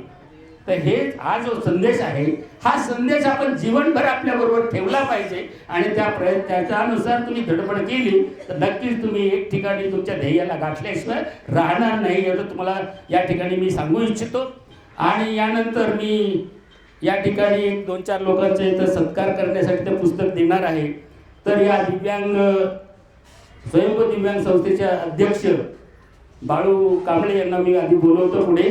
त्याने या शिवाजी कोण होता हे गोविंद पानसरे याचे कसे किस्से असतात बघा. साताऱ्यामध्ये एक शाळा आहे, त्या शाळेमध्ये त्या शिक्षिकेने म्हणजे प्राध्यापिकेनं याची गोष्ट सांगितली या पुस्तकातली, आणि त्या बिचारीला त्याची शिक्षा म्हणून तिची बदली झाली. तिच्या विरुद्ध मोर्चे नेला. कुणी काढले तर म्हणे आमच्या शिवाजीला तुम्ही एकेरी नावाने कसं बोलायला. शिवाजीच तुझ्या बाप आईला काय घरामध्ये आहोजवळ हाका मारतो का? मग ती आई आहे ना, तसं हा आमचा बाप आहे. तर हा आमच्या सर्व दृष्टीने बाप आहे. आणि हे गोविंद पानसरेने लिहिलं, त्यात त्या मॅडमचा काय संबंध होता? पण शिक्षा आजही ती भोगतायत. त्याला बदली झाली त्यांची दुसरीकडे. त्याच्या विरुद्ध आम्ही मोर्चा काढला. ज्यांनी आयुष्यात काहीच केलं नाही, त्यांनी फक्त एवढं दगड फेकायचंच काम केलं, ते मोर्चा काढतात. तर तेव्हा मी बाळूला विनंती करतो थोडंसं पुढे ये.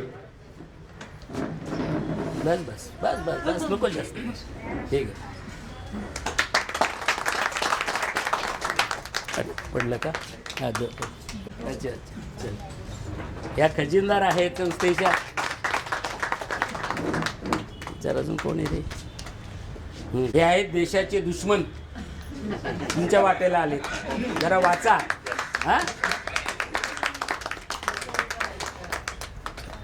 नंतर कोणी आहे का उपलब्ध पदाधिकारी? एखादा एक पदाधिकारी जिकडे या. कोणी आहे का? ज्येष्ठ नागरिक संघ आहे ते. हो या इकडं. लेखक होते, आयुष्यभर एका ठराविक गोष्टीसाठी लढाई केली. हे करत असताना याच्यावरती खटला भरण्यात आला, आणि हा खटला लढण्यासाठी स्वतः बाबासाहेब आंबेडकरांनी त्याच्यामध्ये मदत केली, आणि कुठल्याही पैसा न घेता जवळकरांच्या बाजूने त्यांनी खटला लढला आणि ते जिंकले. हे त्यांचं वैशिष्ट्य आहे. हे दुश्मन दुसरे तुमच्या हातात.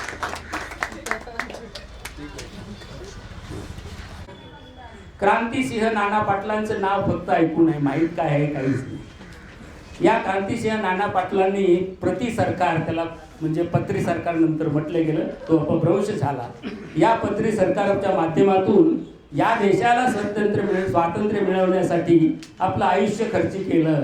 लग्नाचे फक्त 9 वर्षेच त्यांना लाभले. त्यामध्ये एक मुलगी त्यांच्या वाट्याला आली. त्या मुलीचा जो मुलगा आहे तो आहे ॲडव्होकेट सुभाष पाटील. यांनी हे परवाच म्हणजे याच आठवड्यात त्याचं प्रकाशन झालेलं आहे.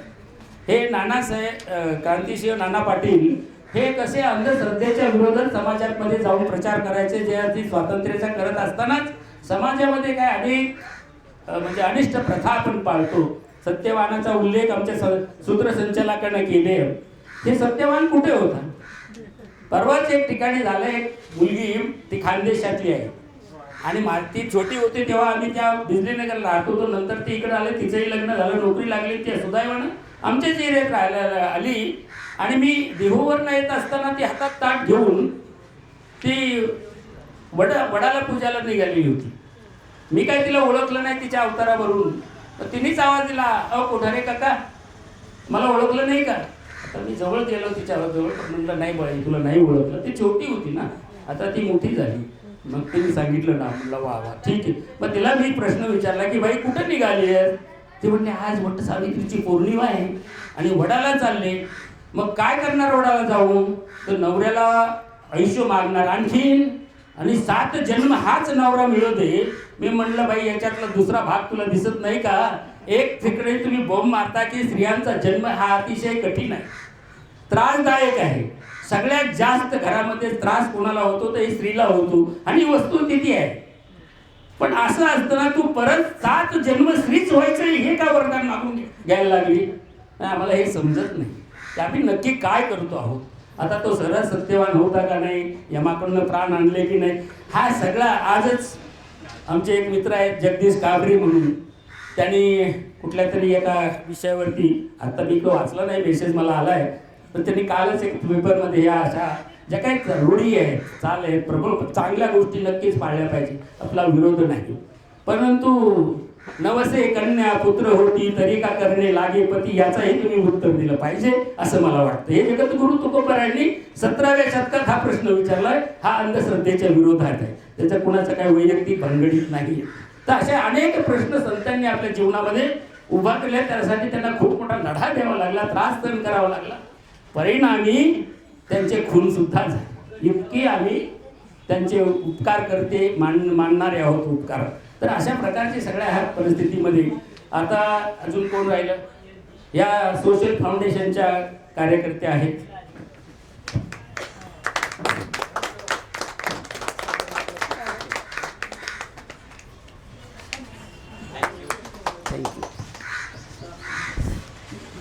येस, हो, ते संचालकाच काय ठरलंय आमचं. तर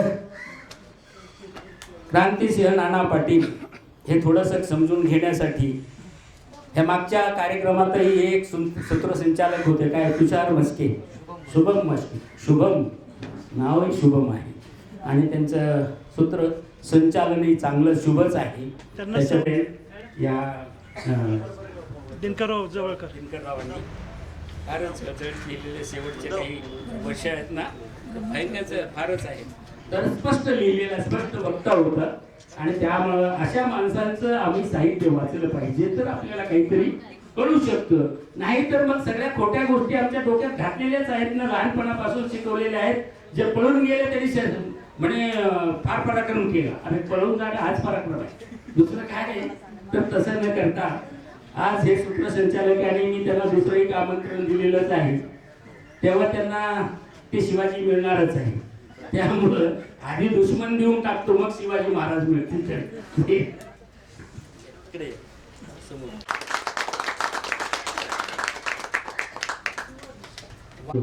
पण आम्ही वाचायचं सोडलं आणि या ग्रंथामध्ये अतिशय मला संपत सरळच्या ओळी कधी कधी फार आठवतात की कोणीतरी त्याला असं म्हटलं की अरे आपल्या पाकिस्तान आपल्यावर हल्ला करायला तयार झालेला आहे आणि तुम्ही काय अजून काहीच तयारी करत नाही. संपत सरळने अतिशय सरळ उत्तर दिलं, अरे बाबा, पाकिस्तानची जेवढी लोकसंख्या आहे ना, जेवढी लोकसंख्या तेवढे आमचे 30 ते 35 तरुण फुकटच्या वायफाय साठी टावर खाली दिवसभर बसलेले असतात. ते काय मारणार आम्हाला? ही वस्तुस्थिती. आज सगळा देश त्या मोबाईलने बिझी करून टाकलाय. कुणाकडे वेळ नाही, आता कुणी कुणाकडे जात नाही, कुणी कुणाची चौकशी केली नाही. आता लग्न पत्रिका सुद्धा व्हॉट्सअपवरच येतात. आलात आनंद आहे, ना आलात तरी आनंदी आनंद आहे आणि आलाच नाही तर अत्यानंद आहे. असेच तर आहे. काय करावं?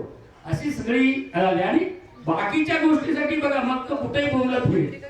खऱ्या अर्थानं नातं टिकलं पाहिजे, नातं वाढवलं पाहिजे, नातं फुललं पाहिजे, याच्यासाठी ही धडपड आहे. आता ती धडपड आमचे आळंदीचे गायकवाड, मोहन गायकवाड करतायत की ह्या मुलांची लग्न जुळवण्यासाठी ते एक संस्था काढून त्यात मध्ये सगळ्यांचे बायोडाटा तयार करून ते करायचे आहेत. पूजेने आताच मला सांगितलं की मलाही एक मुलगा बघायचा आहे. बघा, तर चांगली गोष्ट आहे. तर तिथेही त्याची व्यवस्था आपण करूया. आणि या निमित्तानं तुम्ही सगळे इथे आलात. या ठिकाणी सोशल फाउंडेशनचे लोक आले, त्यांनी योग्य मार्गदर्शन केलं. आपण सर्व इथे आलात आणि अतिशय चांगला हा कार्यक्रम पार पडला. त्याबद्दल तुम्हा सर्वांना धन्यवाद देतो आणि थांबतो. जय हिंद, जय महाराष्ट्र. आणि खऱ्या अर्थाने ज्ञानाचा महासागर असणाऱ्या पुस्तकांचं महत्व अगदी विनोदी शैलीत आणि मार्मिक असं आपण सर्वांना या ठिकाणी मार्गदर्शन केलं. मी आदरणीय अण्णांबद्दल गेल्या वेळेस पण एक गोष्ट बोललो होतो की भूक नसताना खाणं म्हणजे विकृती, भूक असताना खाणं म्हणजे प्रकृती आणि आपल्या घासातला घास इतरांसोबत वाटून खाणं म्हणजे संस्कृती. आणि हेच संस्कृती जपण्याचं काम आदरणीय अण्णांच्या माध्यमातून नेहमी होते. आपल्याजवळ असलेला पैसा, वेळ कसं समाजाच्या कामी लावता येईल, कसं इतरांच्या उपयोगी पडता येईल, हा नेहमी ते विचार करत असतात. आणि त्याबद्दल खरोखर एकदा आदरणीय अण्णांसाठी सर्वांनी जोरदार टाळ्या वाजवायला पाहिजेत. यानंतर आपल्या स्वयंभू दिव्यांग बहुउद्देशीय सामाजिक संस्थेचे उपाध्यक्ष सन्माननीय अशोक भाऊ पवार या ठिकाणी आपल्या समोर मार्गदर्शन करतील, सर्वांशी संवाद साधतील अशी मी त्यांना विनंती करतो. सर्वांना नमस्कार. माझा आवाज येतोय का? आदरणीय व्यासपीठावर विराजमान असलेले मान्यवर आणि बंधू आणि भगिनींनो, आज आपण येथे स्वयंभू दिव्यांग बहुउद्देशीय सामाजिक संस्थाच्या वतीने जागतिक दिव्यांग दिन कार्यक्रम संपन्न करत आहोत. आपला कार्यक्रमाचा हेतू हाच आहे की प्रत्येक दिव्यांग व्यक्ती हा स्वतःच्या पायावर त्याला चाललं पाहिजे, त्याला दुसऱ्याची गरज नाही भासली पाहिजे. आपण स्वतःचं जे नेतृत्व आहे ते आपण जगाला दाखवून आपलं स्वतःचं जे काम आहे ते स्वतः आपण केलं पाहिजे, दुसऱ्यावर काही डिपेंड नाही राहिलं पाहिजे. हा आपला कार्यक्रमाचा हेतू आहे. त्याचप्रमाणे दिव्यांगांना काही व्यवसायासाठी पण हे मदत होणार आहे. त्यामध्ये न्यू मोशनची सायकल वगैरे काय छोटे मोठे दुकान वगैरे त्या सरांनी उल्लेख केल्याप्रमाणे आपल्याला सर्वांना त्याचं मार्गदर्शन त्यांचा पण उल्लेख केलेला आहे आपल्या कार्यक्रमातून. त्यामुळे मी फर्स्ट टाइम बोलतोय त्यामुळे थोडं दुखतंय. त्याच्यामुळे मला सर्वांनी बोलण्याची संधी दिली त्याबद्दल मी सर्वांचे आभार व्यक्त करतो आणि माझे 2 शब्द थांबवतो. जय हिंद जय महाराष्ट्र. आणि बघा हे सर्व करत असताना एक महत्वाची सूचना द्यायची आहे की नाव नोंदणी चालू आहे ना सर्वांनी तुमच्यापर्यंत ही सुविधा पोहोचवण्यासाठी एवढे सर्वजण धावपळ करतायत, तर सर्वांनी आवर्जून नाव नोंदणी करून घ्या. आणि माझं थोडंसं या ठिकाणी मला सांगायचं आहे की माझं नाव शुभम मस्के आहे आणि मी एक मुंबई, पुणे, नाशिक, सांगली, सातारा, सोलापूर, कोल्हापूर असं संपूर्ण महाराष्ट्रभर निवेदनाचं आणि कॉमेडी शोचं काम करत असतो. गेल्या 2 वर्षामध्ये सोशल मीडियावरती इंस्टाग्राम, युट्यूब आणि फेसबुक या 3 गोष्टीवर आम्ही काम करत असतो आणि यावरती आम्ही 25,000 फॉलोअर्स कंप्लीट केलेत आणि 3,60,00,000 लोकांपर्यंत आमचे व्हिडिओज पोहोचलेत. या माध्यमातून आम्ही जी काही इतर आपण पार्टी करतो, इतर लोकांना पार्टी द्यायची, तसं सेलिब्रेशन करायचं, तर ते वगळता आम्ही असं ठरवलं की काल आम्ही एक गरजवंत शाळा होती जे निराधार मुलं असतात, तिथं आम्ही त्या ठिकाणी त्यांना सर्वांना नाश्त्याची सोय केली. त्याचप्रमाणे आजच्या एवढ्या सुंदर कार्यक्रमात आदरणीय बाळूभाऊचा मला कॉल आला. मला असं वाटलं की या ठिकाणी पण काही मदत जर मला करता आली तर मी केली पाहिजे, म्हणून तुमच्या सर्वांच्या चहाची, नाश्त्याची सोय आमच्या सर्व सोशल मीडिया टीमच्या वतीने, आमच्या वतीने आम्ही केलेली आहे. तर कार्यक्रमाच्या नंतर लगेच सर्वांना छानपैकी नाश्ता, चहाची सोय आहे. सर्वांनी त्याचाही लाभ घ्यायचा आहे. आता यानंतर लगेच आपल्या समोर संवाद साधण्यासाठी येत आहेत सुमित भाऊ खिल्लारे. गुड आफ्टरनून सगळ्यांना. आता मी association of people with disability या संस्थेमधून आलो आहे. मी या संस्थेचा कोऑर्डिनेटर म्हणून काम करतो. पूर्ण महाराष्ट्रामध्ये जेवढे पण त्यांचे प्रोग्राम्स चालतात लाईव्हलीहूडमध्ये, जसं की आता रोजगार मेळावा इथे आहे, तर हेच डिपार्टमेंटमध्ये मी पण काम करतो. तर या डिपार्टमेंटचं सगळं काम माझ्या अंडरमध्ये चालतं. तर सांगायचं झालं तर ही ऑर्गनायझेशन 1959 पासून ही ऑर्गनायझेशन कर्नाटकामध्ये वेल सेटल्ड आहे आणि प्रथमच यावर्षी इथे महाराष्ट्रामध्ये चालू झाले. महाराष्ट्रामध्ये त्यामध्ये पण सुद्धा मांजरी खुर्दमध्ये यांचा हा सेंटर चालू झालेला आहे. तर इथे अजून एक सेंटर त्यांचं पहिल्यापासून चालू आहे 1.5 वर्षापासून गेल्या. स्पायनल कॉर्ड रिहॅबिलिटेशन सेंटर, तुम्ही जर का ऐकलं असेल, कधी विजिट तुम्हाला करायचा चान्स भेटला तर तुम्ही विजिट करा तिथे. तर ही संस्था गेल्या म्हणजे हा प्रकल्प गेल्या 1.5 वर्षापासून इथे चालत आहे आणि जवळपास 300-350 लोकांपर्यंत त्यांनी सर्व्हिस प्रोव्हाइड केली आहे. तर आता इथे प्रथमच लाईव्हलीहूड जे चालू होत आहे, लाईव्हलीहूडचा जो प्रोग्राम चालू होत आहे, त्यामध्ये काय होतं की 45 दिवसाची ट्रेनिंग देऊन तुम्हाला प्लेसमेंट करण्यात येते. तर आता आमचं सेंटर 15 म्हणजे उद्यापासून आमचे क्लासेस चालू होणार आहे. तर हे 15 जानेवारीपर्यंत ॲक्च्युअल क्लासरूम तुम्हाला थेरॉटिकल नॉलेज जे मिळेल त्यामध्ये हे मिळणार आहे आणि नंतर तुमचं प्लेसमेंट इन्शुरिटी करणं हा आमचा सगळ्यात मेन उद्दिष्ट आहे. हे कशासाठी करायचं तर दिव्यांगांना इंडिपेंडंट करणं, पर्सन विथ डिसेबिलिटीसाठी काहीतरी करणं हा एक त्यांचा विजन आहे आणि त्या विजनच्या थ्रूच आम्ही हे सगळे काम पूर्ण करतोय. तर तुमच्यासोबत कनेक्शन घेऊन तुमच्याजवळ असे कोणी असेल की त्यांना रोजगार न करता काहीतरी एक्सपेरिमेंट करायचा जेणेकरून लर्निंग त्यांची होईल, लर्निंग सोबतच अर्निंग पण त्यांची होईल. तर या माध्यमातून आम्ही हे प्रयत्न करतोय. जर कोणी इच्छुक असेल तर बाळूभाईशी संपर्क करावा हीच माझी इच्छा आहे. Thank you so much. आपल्यापैकी जर कोणाला या ठिकाणी व्यक्त व्हायचं असेल, काही बोलायचं असेल तर या ठिकाणी समोर येऊ शकता. आहात का कोणी? हात वरती करा बरं, मला बघायचं आहे. परत एकदा असं ते करतील नंतर. मंडळी, मगाशी बोलून झालं. बोलून पोट भरत नाही, जेवणाची गरज असते. बोलून पोट भरत नाही, जेवणाची गरज असते. नुसतंच बसून चालत नाही तर कामाचीही गरज असते.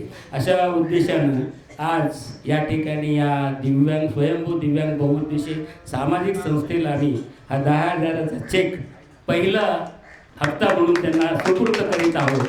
कृपया त्यांनी याचा स्वीकार करावा ही विनंती.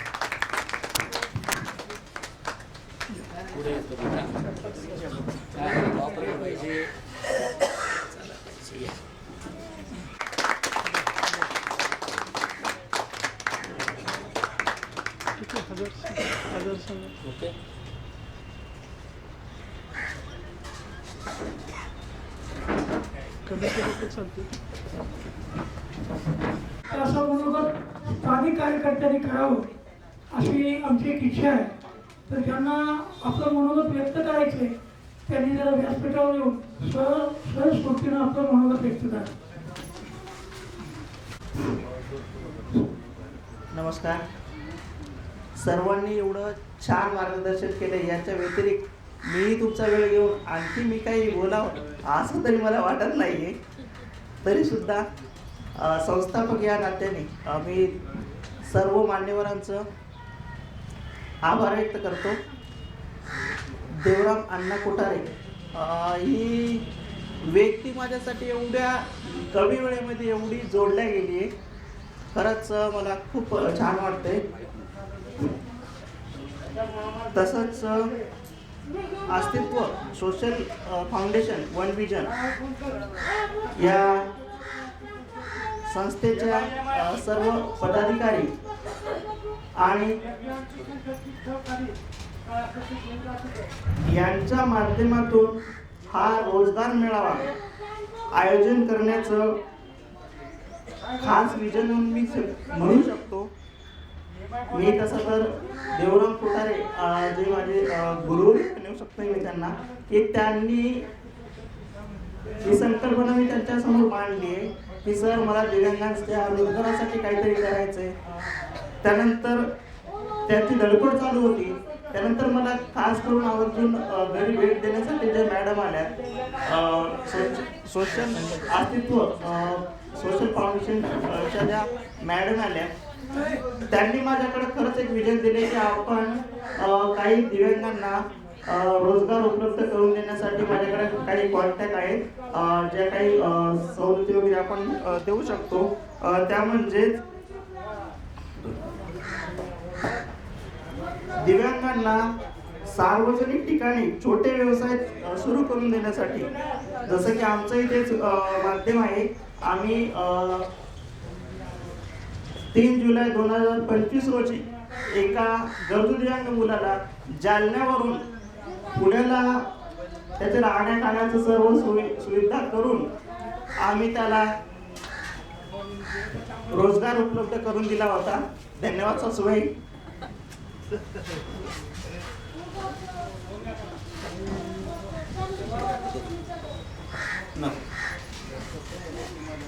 जसं बाईक धरण्यासाठी धडपड चालली आहे, तसंच मलाही सर्वांनी सावरून घेतले, त्याबद्दल धन्यवाद. विशेष तारण गायकवाड सर, जसे तुम्ही पाठीशी उभे राहिलात, गेले 6 महिन्यामध्ये तुम्ही मला खूप काही पाठबळ दिले, धन्यवाद सर. लोंढे सर, ज्यांनी आज या कार्यक्रमाचे शूटिंग वगैरे जे घेतलेलं आहे,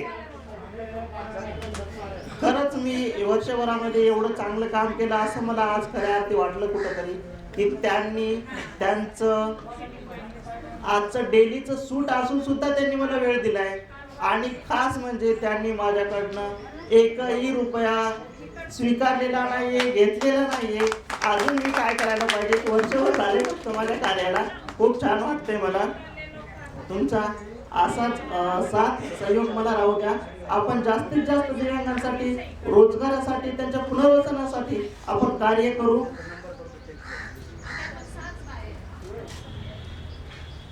तसेच माझे सर्व पदाधिकारी हे सक्षम नाही आहेत, तरीही सुद्धा स्वतःच्या जे दिव्यांगांना शासकीय पेन्शन मिळतं त्या पेन्शनच्या खर्चातून इतर दिव्यांगांसाठी आणि संस्थेसाठी खर्च करतात. यापेक्षा मला अजून काहीतरी वेगळं असं बोलायची आवश्यकताच नाहीये. धन्यवाद सर. धन्यवाद भाऊ. एवढं आपल्या देखील कोणाला अजून मार्गदर्शन करायचं असेल काही स्वयंभू बनवतात ते. आणि त्याहूनही चांगलं की त्यांना फुकट काही मिळतंय असं सांगत नाही. कारण मी स्वतः आता व्यवसाय करतोय गेले 1 वर्ष, मी आणि माझे वडील. आम्ही आता एका नॅशनल एक्झिबिशनला पण जाऊन आलो जे लखनौला होतं. दिवाळीत साधारण 5 एक्झिबिशन केले दोघांनी मिळून. सो अशी पण एक गरज असते आम्हाला की जिथे दिव्यांग व्यक्ती स्टॉल्स वर थांबू शकतात. कारण पुणे महानगरपालिकेतून त्या आयडिया फाउंडेशन थ्रू आम्ही स्टॉल्स लावले होते. तिथे आता माझे स्टॉल्स जवळजवळ आकुर्डी त्यानंतर डायरेक्ट कोथरूडमध्ये असे होते. सो मला हे मॅनेज करणं अवघड झालं होतं. सो यातून पण कोणी इंटरेस्टेड असेल अशा ॲक्टिव्हिटीज करण्यासाठी तर त्यांना वेलकम करेन मी.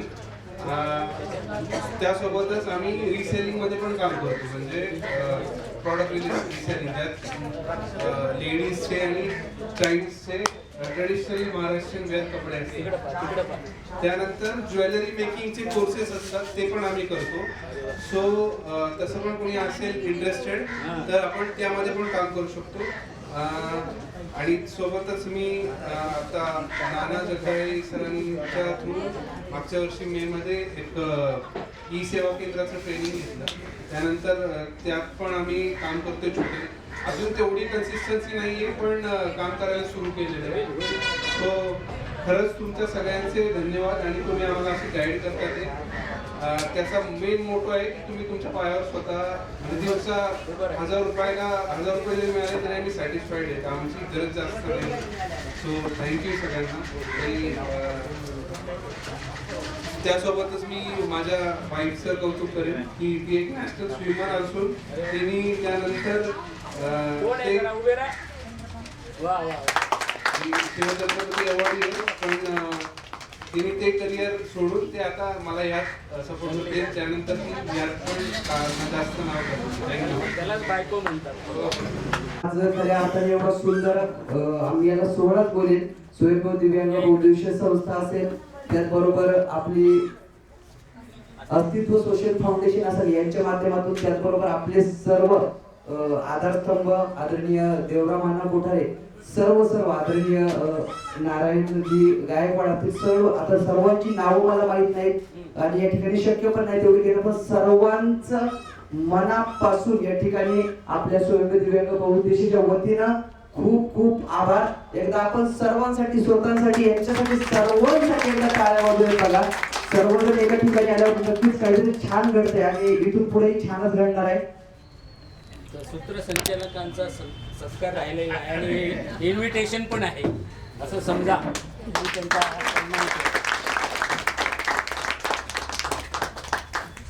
विदेश संपला. ज्या काही नोंदी करायच्या असतात त्या सर्व दिव्यांगांनी आपल्या नोंदी करून घ्या योग्य रीतीनं. त्याचा सगळा डेटा आपल्याकडे येईल आणि त्याच्यात पुढे काही प्रोसेस करता येईल ते आपण करत राहू. तेवढ्यासाठीची आजची धडपड होती. आज जी धडपड झाली ती चांगल्या प्रकारे झाली आणि जास्त अपेक्षित नाही. माझं तर मी बाळूला हे सांगितलं, फक्त या एरियात असतील ना तेवढ्यानंच बोला. दूरवरनं लोक यायचे, त्यांना खूप त्रास होतो आणि ते बरोबर नाही. आणि इथे आपण काही देणार नाहीच ना, त्यामुळे इथे फक्त आपण माहिती घेणार आणि पुढे प्रोसेस काय करता येईल ते करणार आहोत.